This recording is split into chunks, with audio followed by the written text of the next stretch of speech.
சமையலும் ஆரோக்கியமான வாழ்வில் இன்றைக்கி என்ன ஸ்நாக்ஸ்னு பார்க்கலாமா. இந்த ஒரு 4 பொருளை வச்சு ஒரு ஹெல்த்தியான ஸ்நாக்ஸ் நம்ம வீட்டு பசங்களுக்கு செய்ய முடியும். அதுவும் 5 நிமிஷத்தில் செஞ்சிடலாம்.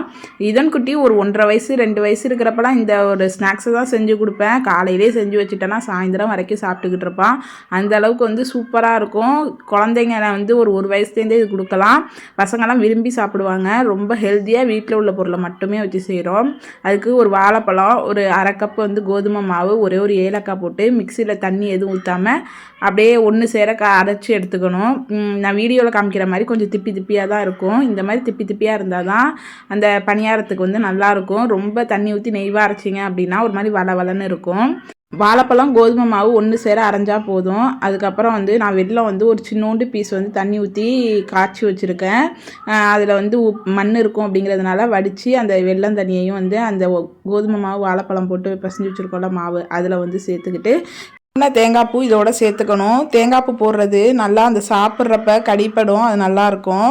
அதுக்கப்புறமா கொஞ்சோண்டு உப்பு போட்டு நல்லா எல்லாம் ஒன்று சேர்கிற மாதிரி கலந்து விட்டுட்டு அதுக்கப்புறம் கையால் கலந்துக்கலாம். அப்போ தான் கையால் கலக்க தான் அந்த மாவு வந்து ஒரு இலக்கம் கொடுக்கும். இதில் கொஞ்சம் கூட தண்ணி சேர்க்கக்கூடாது. நம்ம கையால் பிசைஞ்சோம்னாலே அது நல்லா இலகி வந்துடும். தண்ணி சேர்த்தோம் அப்படின்னா சீக்கிரம் கெட்டு போயிடும். இந்த தண்ணி சேர்க்காமல் செய்கிறதுனால இது 2 நாள் வச்சு கூட வீட்டில் சாப்பிட்லாம். அந்தளவுக்கு சூப்பராக இருக்கும். அதுக்கப்புறமா மாவு நல்லா பணியாரம் போடுற அளவுக்கு வந்தோடனே எண்ணெயை ஊற்றி எண்ணெயில் இந்த மாதிரி குட்டி குட்டியாக போட்டு பொரித்து எடுத்துக்க வேண்டியதான். நான் வந்து இந்த மாதிரி எண்ணெயில் ஏதாவது பொரிக்கிற இது செஞ்சேன் அப்படின்னா சின்னோண்டு எண்ணெய் சட்டி மாதிரி தாளிப்பு கரண்டியில் தான் எண்ணெய் ஊற்றி செய்வேன். எண்ணெயும் கம்மியாக செலவாகும்.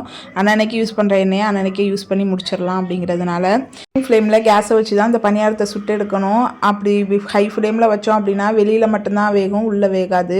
இது குட்டி குட்டியாக நம்ம பாலாகவும் போடலாம், பெருசாகவும் போடலாம். குழந்தைங்களுக்கு இந்த மாதிரி குட்டி குட்டியாக போட்டு கொடுத்தோம் அப்படின்னா நல்லா லைக் பண்ணி சாப்பிடுவாங்க. ஈவினிங் டைமில் ஸ்கூல் விட்டு வர பிள்ளைங்களுக்கு இந்த மாதிரி ஒரு ஸ்நாக்ஸை ஒரு 5 நிமிஷத்தில் ஈஸியாக ஹெல்த்தியாக செஞ்சு கொடுத்துடலாம். கண்டிப்பாக ட்ரை பண்ணி பாருங்கள். கோதுமைக்கு பதிலாக மைதாவும் ஆட் பண்ணிக்கலாம்.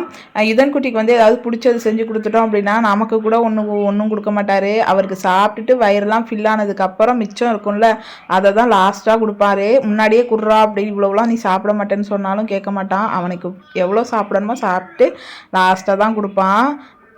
நல்லா இருக்கா பட்டே? பிடிச்சிருக்கா?